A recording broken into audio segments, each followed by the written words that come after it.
Buenos días. Buenos días, profesor.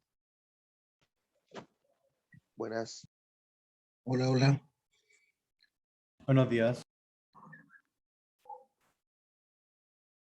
Vamos a seguir con la materia.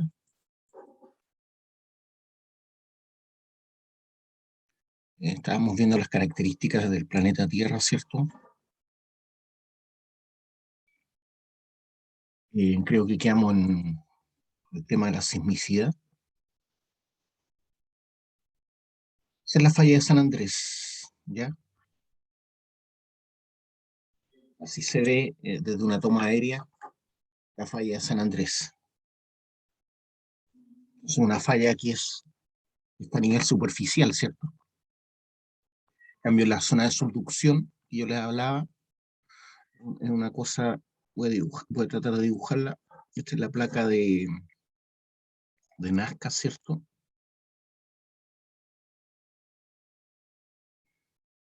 Y la placa sudamericana aquí.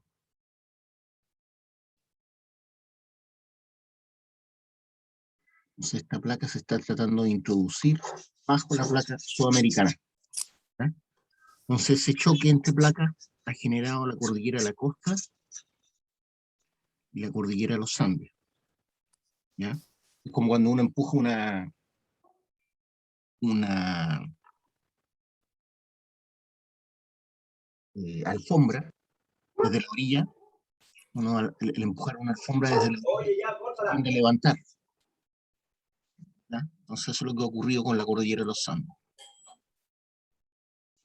Ese roce va generando magma a su vez. ¿Ya? Ese roce genera magma. ¿Ya? Y ese magma en algún momento tiene que levantarse y salir. ¿Ya? Y se forman los volcanes. ¿Ya? Por la presión de ese magma que quiere salir. ¿Ya? Eso más o menos a simple. Aquí está el mar, ¿cierto? Vamos a suponer que ese es el mar. Lo dibujé de rojo, pero eso vendría siendo el mar Pacífico. Y este es Sudamérica. Entonces esta es la placa sudamericana y esta es la placa de Nazca.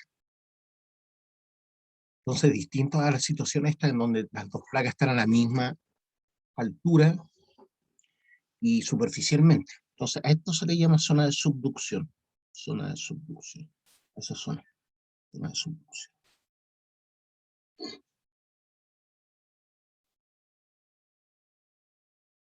Ahí se ve lo que recorre, ¿cierto? La falla de San Andrés. Y obviamente la falla de San Andrés generó, ¿cierto?, el Golfo de California. ¿Ya?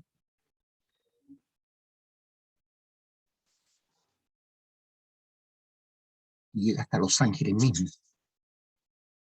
Obviamente la gente cuando construía las ciudades antes no captaba esto, no entendía esto. Los Ángeles es una ciudad antigua, no una ciudad reciente.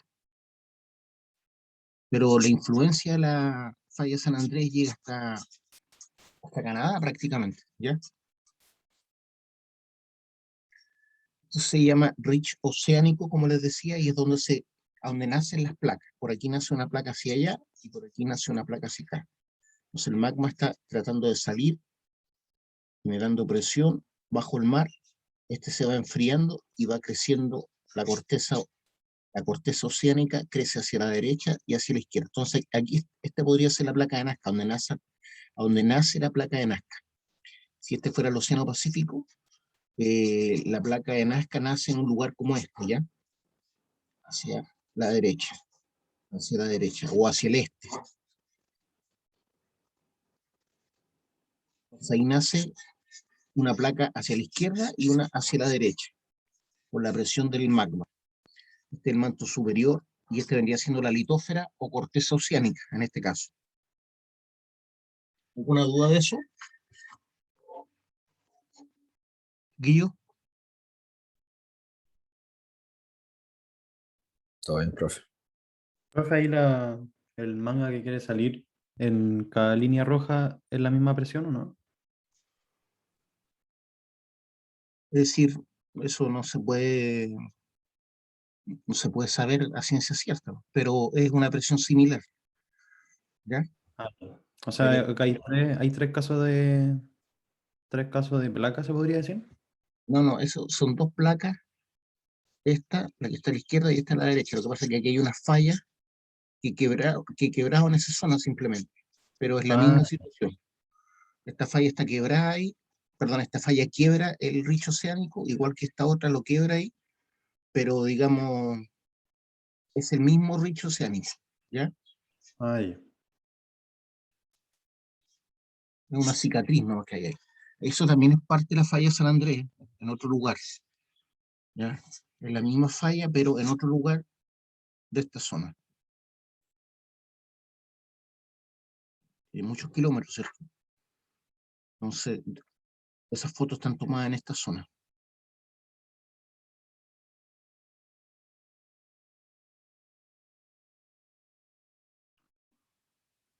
Perdón. Ya.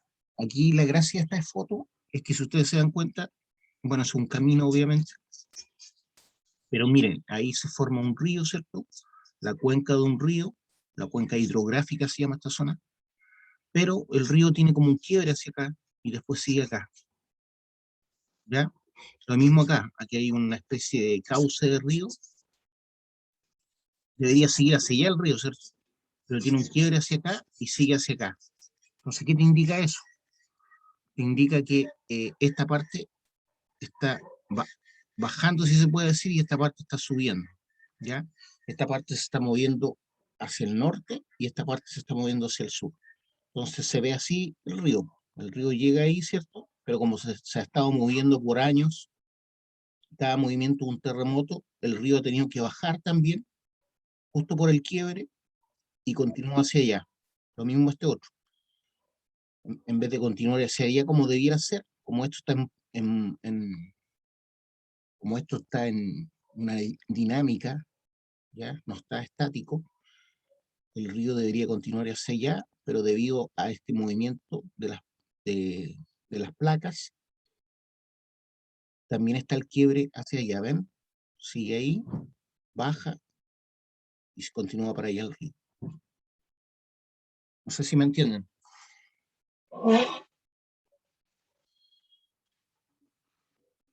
Sí, profe.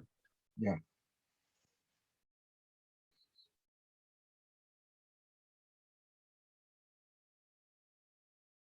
Ya, eso que está ahí es una quebrada, ¿cierto? Todos las conocemos como quebradas. Pero la mayoría de las quebradas son fallas también, fallas, es una falla. ¿Ya? Y esta parte que está acá seguramente también es una falla. ¿Ya? Entonces, esto vendría siendo por donde sube el tren, ¿cierto? Desde Viña del Mar.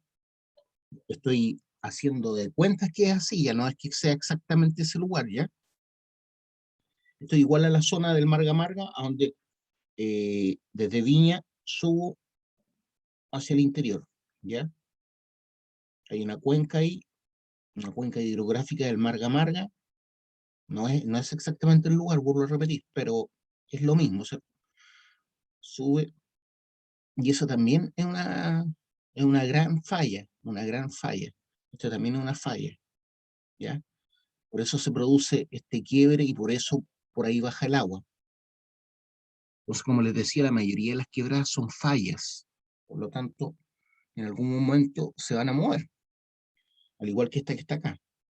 Entonces, esta es la falla principal y esta sería una falla tensional. Las fallas tensionales son perpendiculares generalmente a la falla principal. Esta es la falla principal y esta es una falla tensional, esta también, ¿cierto? Esta también, debido a el movimiento, ¿cierto? Entre esta zona y esta otra zona que está acá, que no se ve, ¿cierto? Que sería la quebrada contraria a esta. ¿Ya? La ladera contraria a esta está aquí al frente, ¿cierto? No está, pero esas dos laderas son las que forman esta falla principal. Ahí está mostrando cómo funciona una falla. Se llaman fallas convergentes, ¿cierto? Porque convergen en una cara, ¿cierto? Y ese es el roce que está habiendo entre estas. Por eso no están continuamente en movimiento, porque están como las dos palmas juntas, ¿cierto? Tensionándose. las dos palmas de la mano.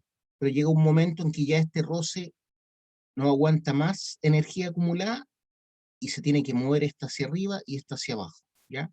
A veces, como la falla San Andrés, tenemos que esta parte se mueva hacia allá y esta otra hacia acá. Esos son los movimientos típicos, ¿ya? Uno hacia arriba, otro hacia abajo, o así como están ahí, ¿ya? En este caso, esta literalmente está hacia abajo y esta hacia arriba. Entonces vemos que este manto, por ejemplo, este estrato, imaginemos que sería un estrato de carbón, está cortado, ¿cierto? Y continúa acá. Lo mismo este otro manto de roca sedimentaria, llega hasta acá y está cortado por la falla y continúa aquí más abajo, ¿ya? Y eso a veces pasa con los yacimientos.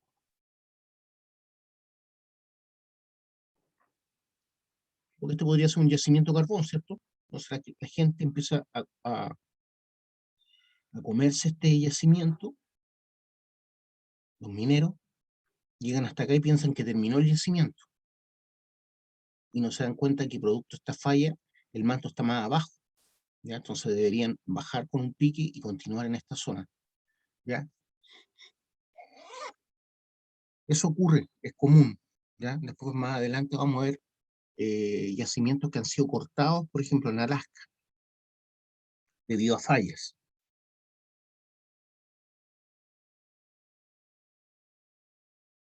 Ya, bueno, les decía que hay una falla muy conocida, que es la falla de San Ramón. Bueno, últimamente ha sido conocida, antes no se hablaba mucho, fue descubierta relativamente hace poco, y esta recorre desde esa distancia, ¿cierto? Desde Lo Barnechea más o menos, o desde el extremo norte de Las Condes, hasta el extremo sur de la Florida, Puente Alto, ¿ya? O sea, a lo largo de todo Santiago de norte a sur. Este es Santiago, este sería el norte y este sería el sur, ¿ya? Y esta es la cordillera de los Andes, ahí está el cerro más que se ve de todo Santiago, el San Ramón, por aquí al lado está el Monte Dama, el Panuli, un poco más allá el Provincia, ¿ya? Y como les digo, esa es una falla superficial, ¿ya? Uno puede ir caminando y la ve, apenas se ve porque está cubierta por tierra y como no se mueve mucho, se ve como un surquito de tierra. Es difícil verla si uno no es como la falla de San Andrés, que se ve claramente. ¿Por qué? Porque es zona desértica, donde no hay mucho, no hay vegetación prácticamente. Acá no, pues aquí no es desértico, hay vegetación, entonces no es fácil verla. Pero uno puede pasar con un paso de un lado a otro. Con un paso uno puede pasar de un lado a otro, ¿ya? Esta falla en algún momento se va a mover, ¿cierto? Se piensa que hace 500 años que no se mueve. Entonces se ha ido acumulando, acumulando energía.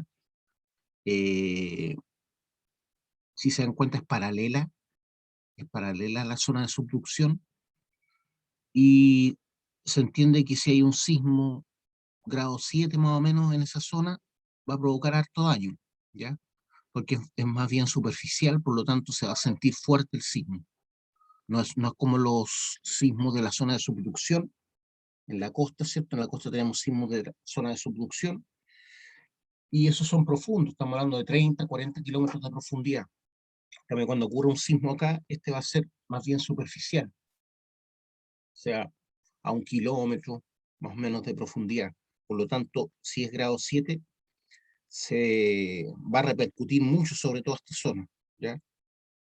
Y hay zonas súper importantes. Mira, aquí tenemos, por ejemplo, el campus del Adolfo Ibáñez, también está hoy en día el campus de la Universidad de los Andes, aquí está el Estadio San Carlos de Apoquindo, esta zona que está acá es donde está el reactor nuclear de La Reina. Justo la falla pasa por ahí. Obviamente cuando construyeron estos lugares no tenían ni idea que por ahí pasaba una falla. Entonces así es el conocimiento humano, pues va creciendo con el tiempo, y hay veces que uno construye bajo una bomba de tiempo prácticamente, ¿ya? Ahí se ve como un camino fue cortado por una falla. Un camino, ¿cierto? Fue cortado por una falla. Esta falla se movió, claramente una parte se movió hacia arriba, ¿cierto? Y otra parte hacia abajo, y el camino se cortó, ¿ya? Entonces nosotros, lo que hacemos nosotros en relación a las fuerzas geológicas, es la nada misma, pues ese camino, ¿qué iba a impedir que esto se moviera? Nada, prácticamente, ¿cierto? Entonces, aquí podría haber habido un edificio, una construcción, y se hubiera partido por la mitad.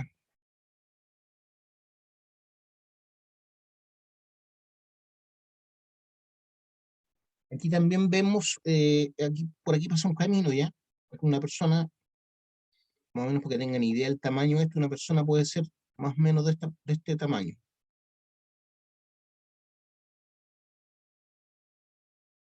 Entonces aquí hay una falla, si se dan cuenta, miren, por ahí va la falla, ¿ven? Entonces, ¿qué es lo que ha hecho? Ha cortado estos sedimentos, los ha cortado. Este vendría siendo una zona de sedimentos, ¿cierto? De roca sedimentaria. Claramente vemos los estratos son la acumulación de sedimentos, que después se transforman en roca con el tiempo, ¿ya? Entonces los sedimentos arriba están sueltos, pero en la medida que van profundizando, se van volviendo más competentes por la presión, y después con el tiempo, ¿cierto? Se produce algo que se llama cementación, diagénesis, y es lo que logra que los sedimentos se transformen en roca. Esto ya es roca ya, ¿ya? Pero en algún momento estos fueron suelos, estos de acá también. Por lo tanto, cuando uno va retrocediendo en el tiempo, a nivel geológico, lo que uno va haciendo es profundizando. En la medida que yo profundizo, voy como retrocediendo en el tiempo geológico, ¿ya? Entonces estos suelos son más antiguos que estos de acá, y estos suelos de acá son nuevos, estos de ahí. Continúan eso, después eso. Y aquí dentro de estos sedimentos, si hubieron zonas donde hubieron animal y vegetación, podrían haber fósiles en estas zonas, ¿ya? Podrían haber fósiles. Y ahí se ve la falla principal. Pero acá también se ve una falla, ¿se dan cuenta? Y ahí también, y ahí también. Entonces la idea de esta imagen es que vean esas fallas, esos cortes que hay, ¿por qué se han formado esos cortes? Porque la roca va buscando un equilibrio, ¿cierto? Físico. Algo está haciendo que esta parte baje y esta parte suba, en el caso de esta falla. Algo está haciendo que esta parte, perdón, al revés. En este caso, esta parte está subiendo, ¿cierto? Y esta parte está bajando, ¿ya? ¿Se dan cuenta? Porque esta parte está arriba y la continuación de esta. Entonces esta parte está subiendo y esta está bajando. Y así en cada una. No, está al revés. Medio confundido esta parte. Vamos a borrar todas las rayitas mejor. Pero se entiende que hay movimiento, ¿cierto? A ver, mirar. profesor. Esta parte está arriba y esta está abajo. Pero aquí se ve distinto. Debe ser por la falla esta que cambió el movimiento. Pero aquí se ve que esta parte es la continuación de esta y está arriba y esta está abajo. Pueden ser distintos sedimentos. ¿Ah? Pueden ser distintas tierras, me imagino. ¿Por los colores, dice usted? Claro, o sea, por eso tienen distintas fallas. Es decir, bueno, uno ve los sedimentos claramente marcados por uno, es por el tiempo, ¿cierto? Van tomando otro color, y por otro porque pueden haber cambiado. Puede que esto haya sido, por ejemplo, la orilla de un río en algún momento geológico, y después esto pasó a ser un desierto, después más abajo pasó a ser un mar. ¿Por qué? Porque ahí las placas tectónicas se están moviendo, y hay zonas que estaban formando valle y después suben y forman cordillera. Estoy hablando en general, ¿ya? No estoy hablando de este caso en particular. Pero estos suelos en algún momento eran horizontales, ¿ya? Entonces aquí algo ocurrió que se subieron estos suelos. Entonces, lo más probable es que el mar está por acá, ¿cierto? Y esta placa está empujando y hace que esto se tienda a subir, ¿ya? Por eso seguramente está esto de esta manera. Como no tengo más datos, estoy lucubrando nomás, ¿ya? Pero lo importante es que ahí esto debía continuar para allá, pero vemos que continúa acá arriba. Aquí se ve como más continuidad, pero aquí hay un corte claramente. Esta zona que está acá está cortada respecto de esta. Esta que está acá está cortada respecto de esta. ¿Ya? Y es debido a esta falla. Pero hay varias fallas acá, eso es lo que les quería decir. Entonces aquí hay una falla, aquí hay otra falla, aquí hay otra, ¿cierto? Ahí hay otra, y ahí hay otra. Son fallas tensionales debido al movimiento principal. Entonces, como la roca no es flexible, se quiebra y forma fallas. Lo que nos indican es que las rocas están en un constante desequilibrio, ¿ya? Y van buscando su equilibrio, ¿ya? Y cuando buscan su equilibrio se producen los sismos. Finalmente un sismo lo que busca es el equilibrio de las fallas, el equilibrio de la zona de subducción debido a las fuerzas tectónicas que están cambiando, ¿cierto?, la geografía del planeta. Ustedes saben, como les dije, hay una teoría que está requete contra comprobada, ¿cierto?, que es el hecho de que al principio había un solo continente en el planeta, pero el movimiento de las placas dividió, ¿cierto?, y separó lo que hoy conocemos como los distintos continentes. Antes, cuando la persona que dijo eso se dio cuenta que el mapa mundi, ¿cierto?, era como un gran puzzle, que uno lo podía desarmar y juntar y formar un solo continente. Bueno, la primera persona que se le ocurrió eso fue como en 1700 y tanto, no recuerdo bien el nombre, y lo veían como un loco. Así siempre la gente común y corriente, cuando alguien descubre algo, lo ven como un loco. Al principio todos pensaban, ¿cierto? La lógica nos hace pensar eso. Uno ve que la luna se mueve alrededor de uno ve que el sol se está moviendo, ¿cierto?, alrededor de la Tierra, eso es lo que uno ve. Pero ahora uno sabe, ¿cierto?, que lo que ocurre es que la Tierra está en rotación y en el fondo hace suponer que el Sol es el que está girando alrededor de uno. Pero ya sabemos que eso no es así y somos nosotros los que estamos girando alrededor del Sol. Entonces, cuando todos pensaban que la Tierra era el centro del universo, ¿cierto?, súper egocéntrico la mirada del ser humano, y alguien dijo, no, no es así. Copérnico, si no me equivoco, Kepler también, dijeron, no, nosotros estamos girando alrededor del Sol, lo consideraron como una blasfemia prácticamente, lo querían quemar en la hoguera. Bueno, de igual forma cada una de las teorías, como les decía, de la persona que descubrió que la deriva, ¿cierto?, continental provenía de un solo continente, bueno, lo consideraron como un loco al principio. Hoy en día nadie discute eso. Aquí vemos que hay fallas, ¿cierto?, que las fallas no se ven. Esta es la parte superficial nomás. Las fallas están en la roca abajo, ¿cierto? Entonces, cuando nosotros vemos esto, nos indica que abajo, en la corteza terrestre, hubo movimiento, ¿cierto? Y uno puede suponer el movimiento porque esta parte, como ven, está más allá, si no me equivoco, y esta parte está más acá, ¿ya? Aquí también hubo un movimiento que aparentemente hizo que esta parte subiera, ¿cierto?, y esta parte bajara. Entonces, yo puedo saber que abajo de esta tierra, o suelo poco competente, hay una falla, ¿cierto? Una falla en la roca madre. La roca madre es la que sostiene la tierra superficial, ¿ya? La tierra superficial, el nombre correcto es suelo. La tierra superficial, a lo que nosotros le decimos tierra en general, el verdadero nombre es suelo.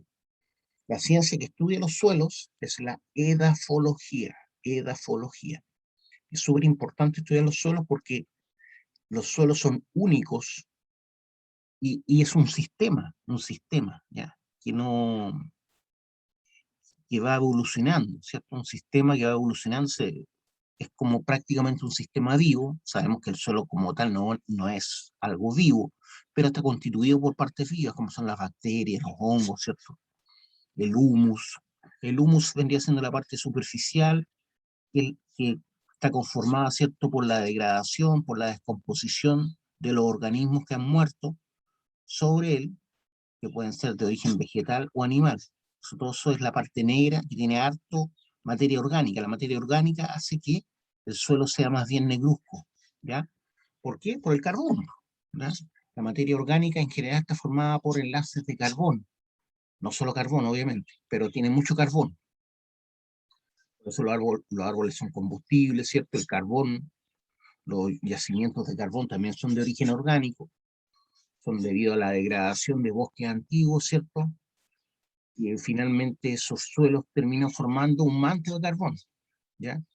Estamos hablando de bosques milenarios que con el tiempo fueron profundizando, ¿cierto? Como todos los suelos van enterrándose. Si uno quiere retroceder en el tiempo, uno tiene que escarbar hacia abajo, ¿ya? Por ejemplo, si alguien ha ido a Jerusalén o le gustaría ir a Jerusalén, hay gente que hace el camino que se supone hizo Jesús, ¿cierto?, en Jerusalén. Pero la Jerusalén actual no es la misma Jerusalén que existía en la época de Jesús. Las calles no son las mismas, porque Jerusalén fue destruida el año 70, después de Cristo, por los romanos. O sea, arrasaron con Jerusalén, después se volvió a construir Jerusalén. Pero Jerusalén ha sido una ciudad que ha sido destruida muchas veces. Primero fue destruida por los babilonios, después fue destruida por los romanos. Entonces, la Jerusalén actual proviene del Imperio Otomano, por lo tanto, las calles actuales no son las calles por donde caminó Jesús. Las calles por donde caminó Jesús están como 10 metros bajo tierra, ¿ya? 10 metros bajo tierra, porque estamos hablando de hace 2000 años atrás, ¿ya? Pero la ciudad es la misma, sí. La ciudad es una ciudad muy antigua. ¿Tiene alguna pregunta, alguna duda? No, profesor. No, profesor, ninguna. Ya.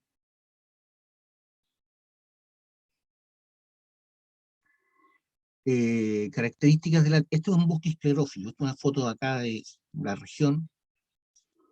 Podría ser parte de algún cerro cercano a la Campana, pero se nota claramente que es bosque esclerófilo, que es el bosque típico de la quinta región, de la región metropolitana y de la sexta región.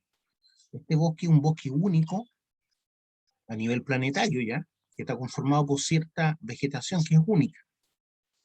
El péumo, el litre, el quillay, hay varios árboles típicos, el belloto del norte, y también arbustos que son únicos ya, de la región.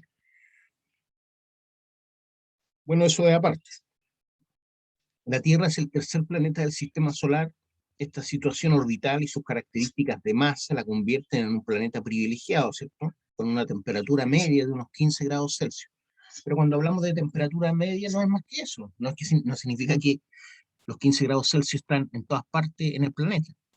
En este momento hay lugares en donde hay 50 grados bajo cero en la Tierra, por ejemplo, cerca del Everest, en la cumbre, en los Himalayas, en Siberia, en Alaska, pueden haber temperaturas muy bajas. En el Polo Sur también, cercano al polo, ¿cierto? Pero también hay lugares a esta misma hora que hay 50 grados sobre cero. Entonces, si sacamos el promedio, se puede decir que la Tierra tiene una temperatura media, ¿cierto?, de unos 15 grados Celsius. Tiene agua en forma líquida, que es clave para la vida, ¿cierto? Y una atmósfera densa con oxígeno, también clave para la vida. Condiciones imprescindibles para el desarrollo de la vida, ¿ya? Ahí está hablándose como la evolución, ¿ya? Como que la vida nació de la evolución, ¿ya? Ese es desde el punto de vista evolucionista. La formación del relieve de la Tierra. Ya les expliqué un poco cómo nacen las cordilleras, ¿cierto? El relieve actual de la Tierra es el resultado de un largo proceso. Según la teoría de la tectónica de placas, la litosfera, ¿cierto?, está dividida en diversas placas tectónicas que se desplazan lentamente, ¿cierto?, lo que provoca que la superficie terrestre esté en un continuo cambio. Esa es la teoría de la deriva continental, pero que ya está, digamos, comprobado que es así. ¿Ya? Dice teoría de la deriva continental, pero ya está comprobado. Entonces, las cordilleras se forman por el choque de placas, ¿cierto? Por zonas de subducción. Los Himalayas se formaron por el choque de la placa india Ahí ya lo vamos a ver. Aquí tenemos las distintas placas, ¿ya? Las distintas formaciones. Esta es la dorsal oceánico o ridge oceánico, que es la que genera placas hacia la izquierda y hacia la derecha. ¿Ya? Ahí tenemos el mismo esquema que vimos antes. Esa parte se llama dorsal oceánico, ¿ya? Como que fuera una columna vertebral que está generando está generando corteza hacia la izquierda y generando corteza hacia la derecha. La corteza nueva parte, ¿cierto?, desde el punto donde sale el magma y va avanzando lentamente hasta llegar a esta zona. Esta parte de la corteza oceánica nació acá, pero se ha ido moviendo, ¿cierto? Y ahí vemos cómo la placa de Nazca, si consideramos esto como el Océano Pacífico, porque esto ocurre en varias partes, no es solamente entre la placa de Nazca y la placa sudamericana. Si tomamos esto como el Océano Pacífico, tenemos que la placa de Nazca se está introduciendo bajo la placa sudamericana. Esto es lo que les explicaba, ¿ver? El roce esto va generando magma, y ese magma puede eventualmente llegar a salir. Por lo tanto, siempre en las zonas de subducción vamos a tener volcanes, ¿cierto? Que son productos justamente de este movimiento, de este roce que hay ahí, que forma el magma. Entonces, esta es la placa de Nazca, como ejemplo en este caso, y esta sería la placa sudamericana, ¿ya? Estas son las distintas partes, miren, estas son las partes que están como separándose, que vendría siendo como la falla de San Andrés, fronteras divergentes. ¿Se acuerdan que formó el Golfo de California? Así se formó el Golfo de California, ¿ven? Una separación. Y ahí se ve como la placa de San Andrés normal, ¿ya? Un ejemplo solamente, ya no es que sea exactamente eso.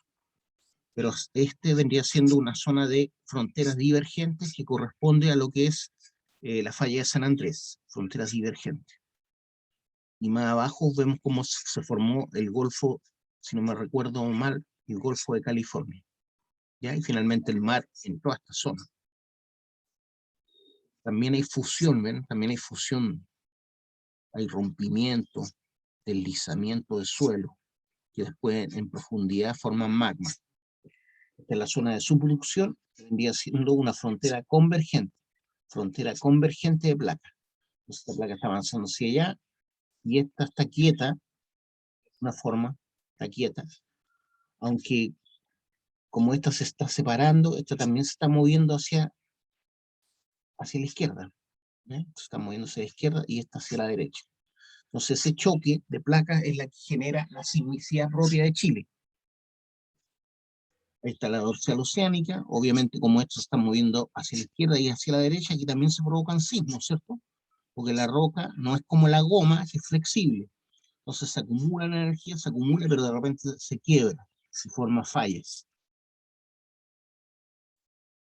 Aquí están mostrando cómo se forman las islas, como toda la Polinesia está formada por islas volcánicas, como esta, ¿ya?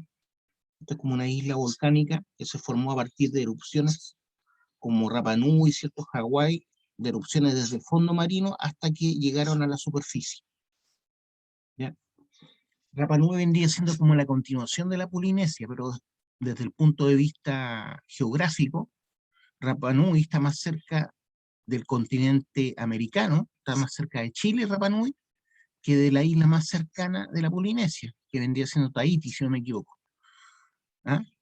Entonces, claro, los Rapa Nui quieren sentirse, obviamente son polinésicos, nadie discute eso, pero ellos muchos quisieran no ser chilenos y ser de Tahití, ¿ya? Pero Tahití está más lejos, desde el punto de vista geográfico, Tahití está más lejos en kilómetros que Chile continental, ¿ya?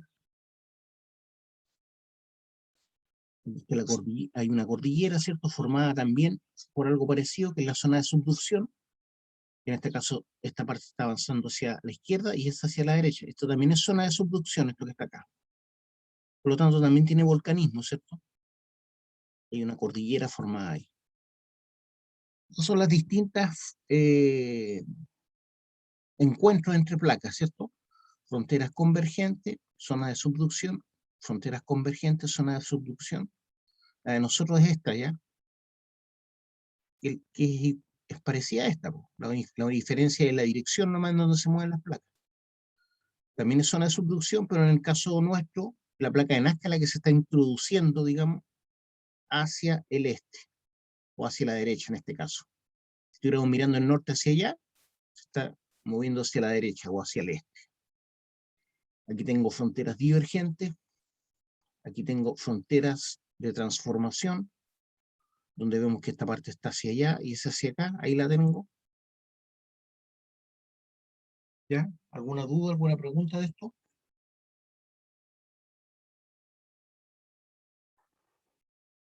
Este es un estudio somero de todo lo que estamos viendo.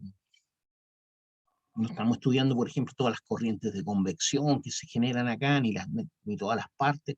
Estos son movimientos producto del calor, ¿ya? Este movimiento, del calor que hay abajo. Esas corrientes de convección.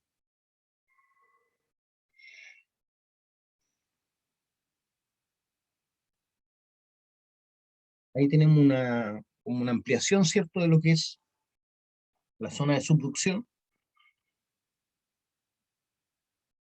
Si bien no es nuestra zona de subducción, lo podemos tomar como tal y verlo así, ¿cierto?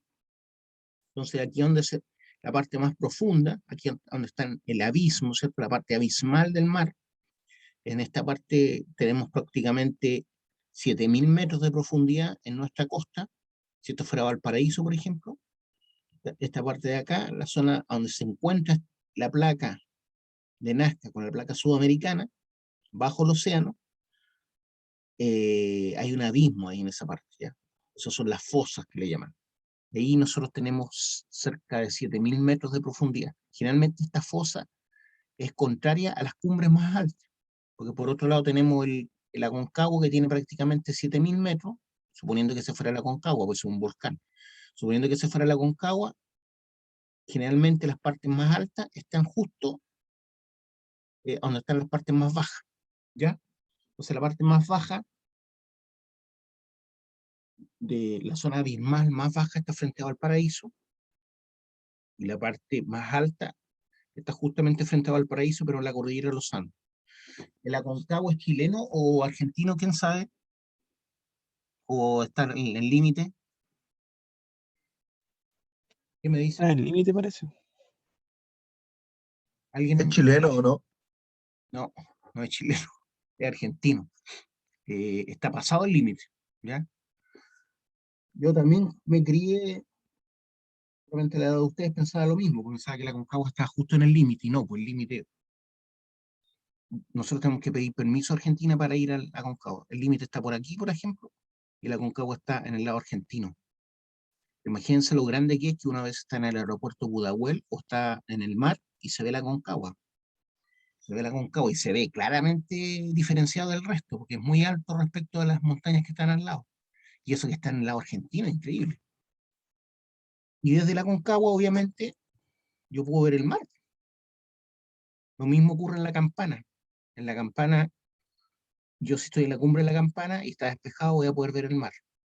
En la cumbre del San Ramón, que está frente a Santiago, en la cual yo he estado cuando era joven, yo practicaba andinismo y desde la cumbre del San Ramón uno podía ver el mar. Obviamente no ve la playa, pero ve al interior del mar. Eso cuando está bien despejado, porque normalmente hay bruma o smog y no se ve, no se alcanza a ver el mar.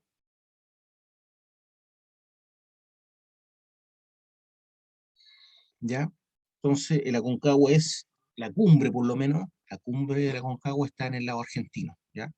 Parte de la montaña, sí, digamos desde aquí para allá, se podría decir que es chileno, pero desde la cumbre para allá es argentino.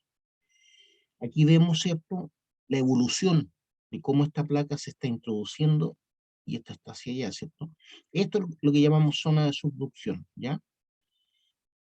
Zona de subducción, porque se está como introduciendo, por eso se llama zona de subducción.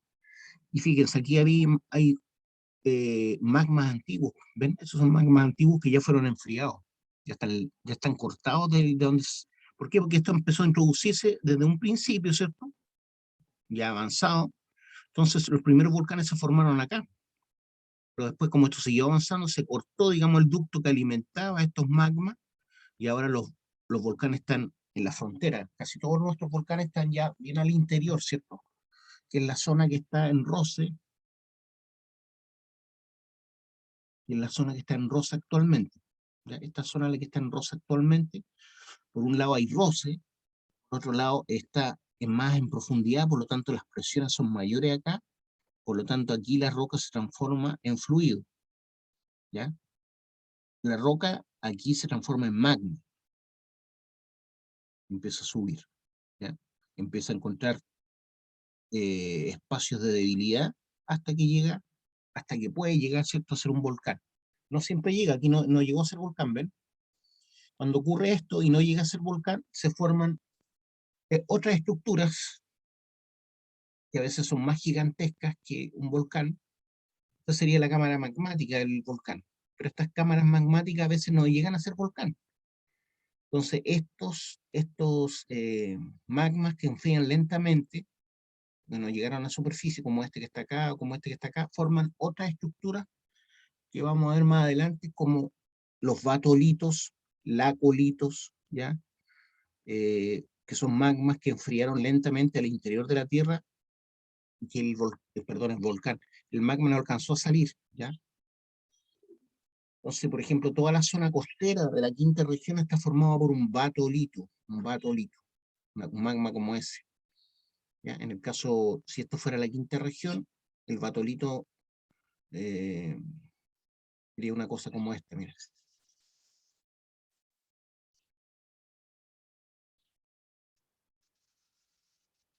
Ese sería el batolito de la quinta región. Entonces, toda la toda la roca madre, la que forma los suelos superficiales, es de origen magmático, ¿ya? Por eso nosotros tenemos abundancia de arcilla en la costa, arcilla, esa tierra rojiza. ¿Por qué? Porque la arcilla es producto de la degradación de roca magmática de origen intrusivo, o sea que se enfrió lentamente. Entonces todo esto que está acá, la mayoría de lo que vemos, lo que alcanzamos a ver, es monzonita cuarcífera, que es un tipo de roca plutónica. Se dice roca plutónica las rocas que se formaron por el enfriamiento del magma al interior de la Tierra. Entonces la roca plutónica más abundante en la quinta región es la monzonita cuarcífera.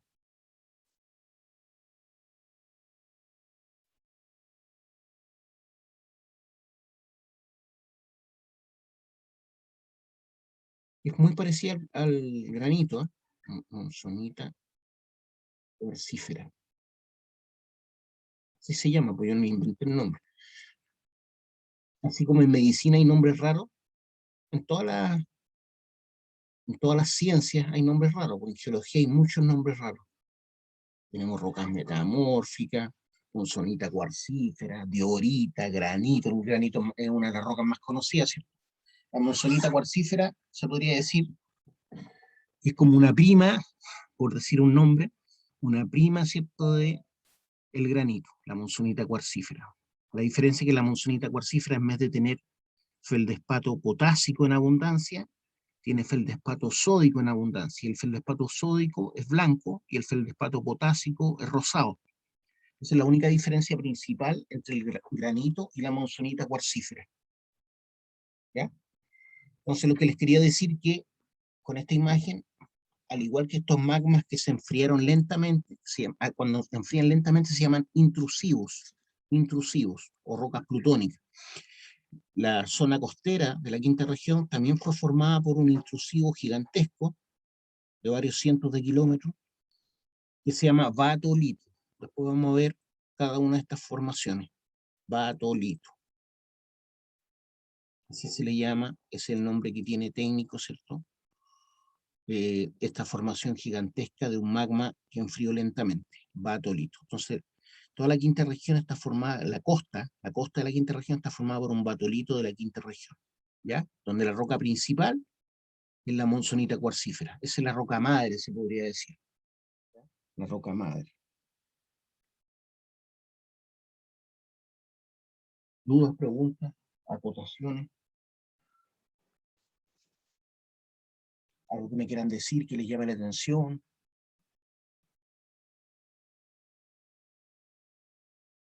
Bueno, después de los geólogos, que obviamente estudian geología, los que más sabemos de geología son los ingenieros en minas, ¿ya? Yo tuve 4 geologías que estudiar. No sé, yo tuve mineralogía, después tuve, no, primero tuve geología general, después tuve mineralogía, después estudié petrografía y después geología estructural.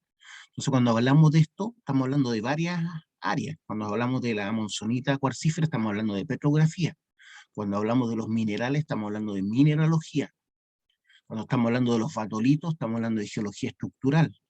Cuando estamos viendo esta zona de subducción, esto es geología general, ¿ya? Pero es imposible no tocar las otras áreas.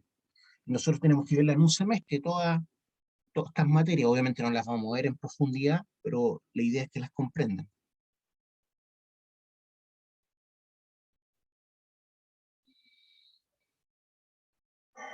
La representación de la Tierra. El globo terráqueo es la manera más exacta de representar la Tierra, porque sabemos que es redonda, es esférica. Por esta razón, los cartógrafos utilizan distintos sistemas matemáticos denominados proyecciones para poder interpretarla como un plano, ¿cierto? Entonces tenemos los paralelos, ¿cierto? Y los meridianos,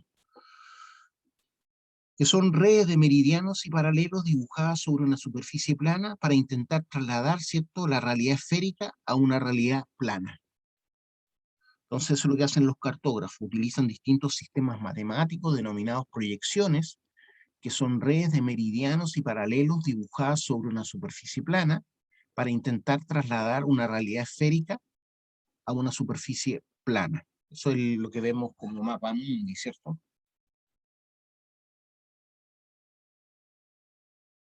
La atmósfera de la Tierra.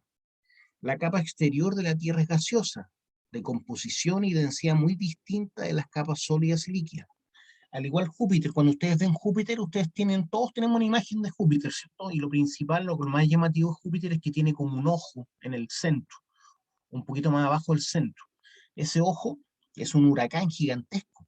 Y todo lo que usted ve cuando vemos por telescopio a Júpiter, o las imágenes que usted tiene grabadas en su mente de Júpiter, es la atmósfera de Júpiter. Lo que usted está viendo es la atmósfera de Júpiter. Nadie ha visto la superficie de Júpiter.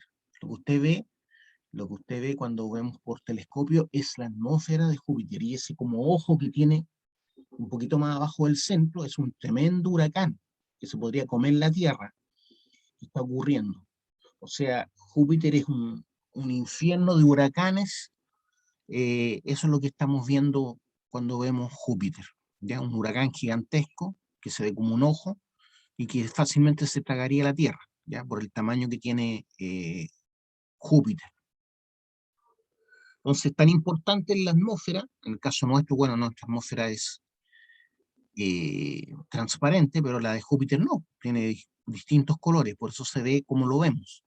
Lo mismo Saturno, ¿ya? Saturno también, lo que vemos de Saturno es su atmósfera. No estamos viendo la superficie, digamos, sólida. Ya, pero es la zona en la que se desarrolla la vida. Se refiere a donde está la atmósfera, ¿cierto? Entonces la capa exterior de la Tierra es gaseosa, de composición y densidad muy distinta a las capas sólidas y líquidas, pero también es parte esencial del planeta, la atmósfera. Como les acabo de demostrar, ¿cierto?, respecto de Júpiter y Saturno, que lo que nosotros vemos como los colores típicos de Saturno y de Júpiter no son en realidad eh, la superficie de Júpiter, sino su atmósfera. En el caso nuestro, si bien es transparente nuestra atmósfera, es una clave, ¿cierto?, para la vida, porque es donde se desarrolla, ¿cierto?, la vida y además tiene una importancia trascendental, perdón, en los procesos de erosión, la atmósfera, ¿cierto?, el viento. Y ahí es donde llueve. Por lo tanto, la lluvia, el viento y los glaciares se forman debido a la atmósfera terrestre, que es clave, ¿cierto?, en los procesos de erosión del planeta Tierra.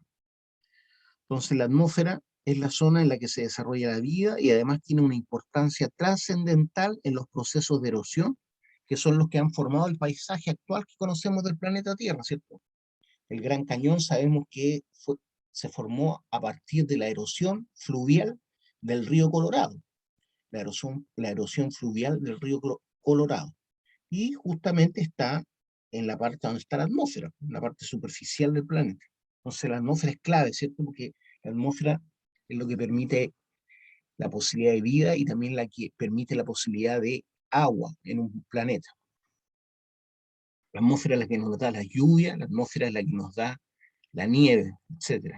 Entonces es clave en el planeta. Aquí están las distintas partes nuevamente de la atmósfera. Ya la habíamos visto.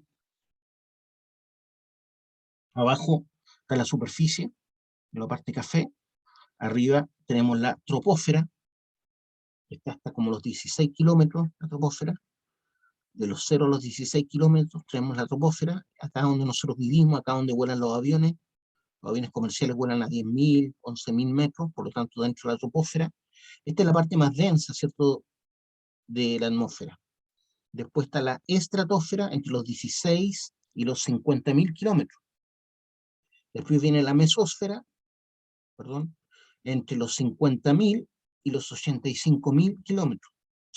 Perdón, entre los 50 kilómetros y los 85 kilómetros. Entonces, entre los 0 y los 16 kilómetros, troposfera. Entre los 16 y 50 kilómetros, la estratosfera. Y entre los 50 y los 85 kilómetros, mesósfera. ¿Ya? Entonces, la atmósfera está compuesta por estratos también, que son distintos, estratos de aire, que cambian, ¿cierto?, por la densidad. Por la densidad, y hay mayor densidad cerca del mar, ¿cierto? Porque hay mayor columna de atmósfera sobre esa zona en el mar que sobre el Everest, ¿ya? Por eso es más densa, debido a la presión atmosférica que genera la atmósfera, ¿cierto?, sobre los puntos más bajos del planeta. Entonces el aire que respiro en la cumbre del Everest es muy distinto al aire que respiro acá en Concón, ¿ya? Eso es lo que les quiero indicar. Después viene la ionosfera, que está entre los 85.000 y los 500 kilómetros. Entre los 85.000 y los 500 kilómetros. Aquí es donde se forman estas auroras boreales, ionosfera, ¿ya? Viene de ion, ¿ya? Y gracias a la ionización de la atmósfera es que vemos las auroras boreales, ¿ya? Y después viene la exósfera, que es de los 500 kilómetros en adelante, ¿ya? De los 500 kilómetros en adelante. Composición de la atmósfera. Cerca de la superficie terrestre, la atmósfera seca, sin vapor de agua, está compuesta por un 99% en su volumen. Está compuesta en un 99%, ¿ya? Sin vapor de agua. De su volumen, el 78% es nitrógeno. Entonces, sin vapor de agua, estamos hablando de un 99% de la atmósfera, del cual ese 99%, el 78% es nitrógeno. El 21% prácticamente es oxígeno. El 1% restante, para completar, ¿cierto?, el 100%, se reparte entre un conjunto de otros gases, entre los que destacan el CO2 y el argón, ¿ya? Son los más de mayor cantidad. El argón, ¿cierto? Y después viene el dióxido de carbono. Y otros como el neón y el helio, ¿ya? En concentraciones aún menores. Ahí están considerando la atmósfera seca, sin vapor de agua. Si no la consideramos seca, dentro de los gases del 1%, también tenemos vapor de agua, ¿ya? Ya, chiquillos, por hoy día lo vamos a dejar hasta acá. No sé si tienen alguna duda, alguna pregunta que hacerme. Sí, profe, una consulta con respecto a las clases y en los PPT, eso más o menos, ¿cuándo lo sube? Bueno, las clases las voy subiendo casi todos los días. Los PPT los voy a subir pronto. Ah, ya, profe, muchas gracias. Ustedes son de primer año, ¿cierto? ¿De este año? Sí. ¿Entraron en este año? Sí, profe. Profesor. Ya. Listo, nos estamos viendo. Un saludo. Chao, Hasta profe. luego. Chao, Chao, profe. profe, cuídese. Chao, profe. Chao, profe. Chao.